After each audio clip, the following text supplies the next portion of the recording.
Welcome to Culture Pop Collectibles, where everything we sell and talk about is pop culture.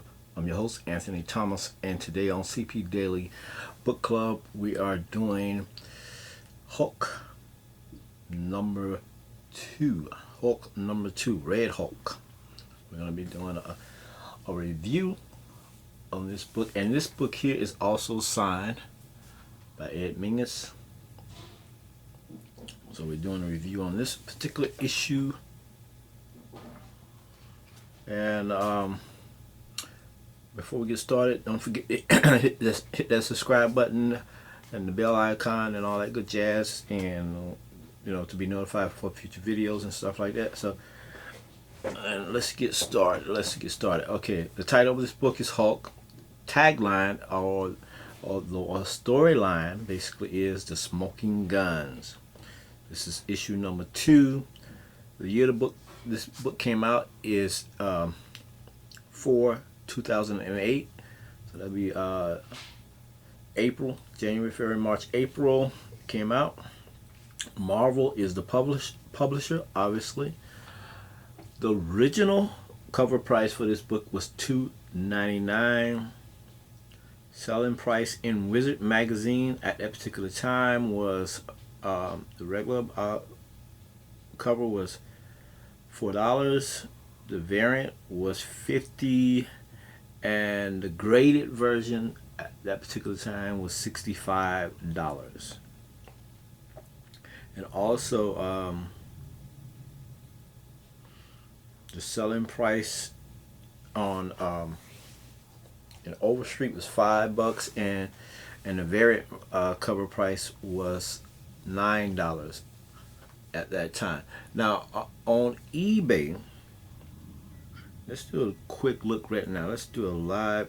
I wouldn't say live, but at this time when I'm recording this video, let's look at what the price and Hulk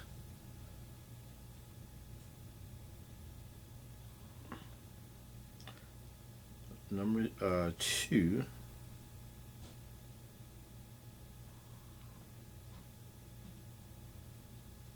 Now let's go with Red Hulk. Let's go with Red Hulk.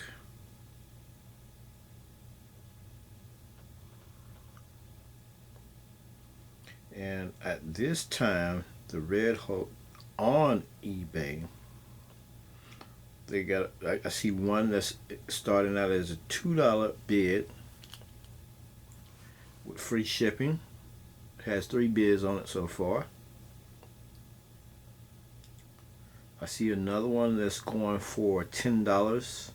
Now these are all unsigned. $4.80 shipping or best offer.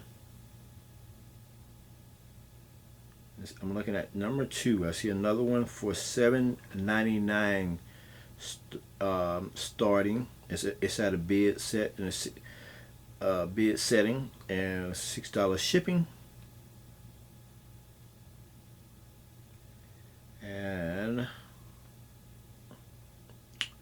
then we see the variant. We see the variant version of the same book going for $27.97. And your Red Hulk is I love that. I love that character. And we have some multiple books. We have some people selling. So I'm looking at and I see Red Hulk number 2 unsigned, 9.2 near mint, going for $19.98 with free shipping. And I see somebody else selling one for same book, ungraded, $29.99. So it goes on and on. So basically $20 or best offer, 5.50 shipping on that, and so on. Then they have a graded number 2 black and white Iron Man with Red Hulk in there, CGC graded, going for $199.95 plus $15.99 shipping. So, and then we have also a variant graded CGC going for $89 starting bid.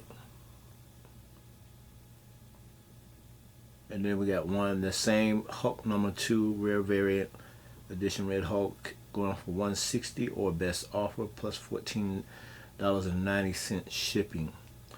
So we have a bunch of those listed on eBay, and my app doesn't have the ability to go see what's sold. At least I can see it online on my desktop, but not on this phone app. Now, with that being said, condition of this book here is a 9.6. Graded book? No, it's not. It has not been CGC graded or CBS graded. This is a newsstand copy. Yes, it is. Is it a signed book? Yes, it is. Variant edition? No, it's not a variant edition. It's the original, first edition. And also, my grade on the whole story, I give it an A+ storyline. My grade on the character, I give him A+. I love the Red Hulk storyline. I love the Red Hulk creation. And at that particular time when he first came out, he was a mystery. He was strong. He was powerful. They didn't know what to expect. Was he a villain? Was he a superhero? Was he a super Skrull? Nobody knew what to expect. What he was and who he is. That made that comic so. Like, wow, you got to get that book. You got to get that book because who is he? Is he the Hulk that's turned into another version of himself? Or is he somebody else? Or is he a Skrull? Nobody knew at that particular time. Now, another thing, the creator of this book, which we discussed in the last video, was the cover artist is Ed Mingus, interior artist is Ed Mingus, writer Jeff Loeb, inker, cover, and interior is Dexter Vines. Letterer is Comic Graph, colorist is Jason Keith, assisting editor is Nathan Cosby, and editor is Mark. I'm just gonna go with Mark P. I don't know how to pronounce your last name. Variant cover is Marco, and we'll go Marco D on that one there, on the variant cover. Dan Buckley is the publisher at the time, Marvel, of this particular issue. I don't know if he was a publisher of Marvel, but he was a publisher of this issue. And he could have been a publisher of Marvel. That's something you have to research. Book cover layout. The good, the bad, and the ugly. Okay, what I like about the cover is that I like the detail in the Iron Man's helmet. The cracking and everything. Obviously, it shows that Iron Man has either been hit in the head, or he crashed, or something like that, cause he got all the cracks in the helmet. And we all know he has plenty of those armors. He has plenty of that. So, but can't say, well, he needs to invest into that because he's a billionaire. So he has plenty of that stuff. But I just like the details in that, and I like the reflection of the Red Hulk, gritting his teeth and coming at him. And then you got the flames in the background. So basically, what you're concentrating more on is not only the eye. Look at the eye, like the broken lens in the eye. But you also concentrate on the reflection of the Red Hulk coming at him in his armor. So, and and the one thing I don't like about the book, the cover basically, there's nothing I don't like about it. Maybe you could they could have did a little bit more background of what's going on in the background. I think the helmet and the way Hulk not Hulk, but with Iron Man's eyes looking out like, oh God, this is a big dude. He's coming after me, and he's powerful. He don't know what to expect, from this new character, this new super villain, this new superhero. And at this point, they are thinking of him as a super villain or a Skrull. They don't know what to expect from him. You see the Hulk looking angry and staring him down with a black background with flames behind him. That's cool. Paper grade on this book is I would say a news. It's not the real glossy type, or it's more of a news stand version. Let me double check. And if I'm not mistaken, well, no, this is more of the glossy kind, not the newsstand. This is the upgrade from the newsstand version. This is not the newsstand. It's more of the glossy style paper. So not the newsprint, not the newspaper print. And I did point out this is a newsstand copy. I guess in some people's hemisphere, this makes it more valuable. Okay, featured character in this book is Iron Man, She-Hulk, and Maria Hill, and Jenna Ross. And now you got to remember, at this particular time, Jenna Ross, they didn't know if he was real, or they wasn't even suspecting he wasn't real. But as we know, and what we find out later on, that he's a live model decoy. He's an LMD. And supporting cast is Clay Quartermain, and Rick Jones, and Tony Stark. As well as Maria Hill. Villain is Red Hulk. At this particular time, he's the villain, definitely. And guest star, I put guest star is A-Bomb. And A-Bomb, as you know, is Rick Jones. And other characters in this particular issue is none only than Iron Man. Now we're going to get a little bit into the story of this character. A little bit in the story. Maria Hill is talking to Tony Stark when you open up AK Iron Man about the gun that killed, Emil Blonsky, aka the Abomination. The gun was stolen off the Shield helicarrier. The gun is 3 times the size, or maybe even 4 times the size of a regular gun, because it fit comfortably in the Hulk's hand, so it's pretty big. The Red Hulk tears through in the next scene, in one of the scenes rather, the Red Hulk tears through the wall, grabbing She-Hulk, pulling her up and in the wall. They're fighting. Then She-Hulk falls back down, unconscious, and the Red Hulk and Iron Man start. That's one scene. And then let me just break it down into a scene. The Red Hulk tears through the wall, grabbing the She-Hulk, pulling her up into the wall. Then they break to another scene.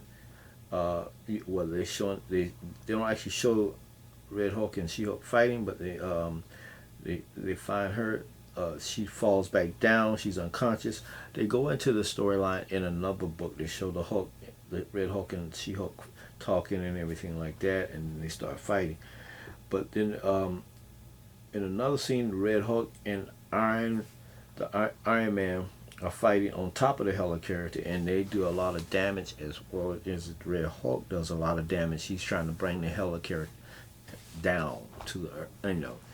He's trying to make it crash, pretty much. He has a purpose. That's why he up trying to tear everything up. So he's doing that for a particular reason. He don't care who has to die. And you got to remember that this is General Ross. This is a military soldier. This is a military general. That he knows the consequences of his action, even though he has the power to turn to the Red Hulk. Now, at this particular time, we don't know who the Red Hulk is, but once we find out this is General Ross, so he don't mind that thousands of people are going to lose their lives, and there's going to be billions of damages done to the population, the buildings down below on the helicarrier. So you got to think the mindset now of General Ross. This is a guy who swore an oath to protect and serve, but at this particular time, he's looking to do damage in a major way. Okay, the flashback on this story is Bruce Banner, stricken by gamma radiation, turns into the Hulk. That's the original story of Bruce Banner. The Abomination is a long-time enemy of the Hulk and has been murdered. The Abomination, he has a more bony look and everything like that. To me, when I see the Abomination, it kind of, reminds me of somewhat with a Doomsday and DC character, or Doomsday kind of, character look like Abomination, with all the bony features coming out of his jaws and everything like that. And and the Abomination has that more reptilian look. Iron Man, She-Hulk, General Thunderbolt Ross, and Dr. Leonard Sampson and SHIELD Deputy Commander Maria Hill are on the trail of the killer. They're all on the trail of the killer, so they are there trying to find out what's going on. This is flashback on the first book, and all the story so far points to the Hulk. But how can that be when Banner is 6 miles underground in a government containment facility from which there is no escape? So that's when we realize, okay, this ain't the Hulk. That was the first clue that gave it away. Is that, okay, we know this is not the Hulk now because Banner is 6 miles underground. So it has to be somebody else. And who is that somebody else? That was the big giveaway. Who was that somebody else? And and as we go through this storyline, and this series, basically, we're gonna find out who we already know. I mean, but from this time, if you haven't, you may not know. You may just be buying these issues for the first time, and I would say start with number 1 and enjoy the discovery. Meanwhile, Rick Jones, a longtime friend of Banner, has woken up in the Alaska frontier shirtless and without his memory. Could he be the killer they are desperate to find? And we find out, no, he's not. He has been changed into another creature like the Hulk, which is called the A-bomb. And that's one thing about Hank. If you know the history of the Hulk, anybody that's associated with the Hulk has been turned into some type of other thing with powers. Rick Jones, General Ross, Betty Ross, all of them have been turned into some type of other creature. So that's the one thing about being associated with the Hulk. People have done that to the people that he's associated with. So with that being said, we want to thank you for checking out another episode of the book club on CP Daily. And hold on one second.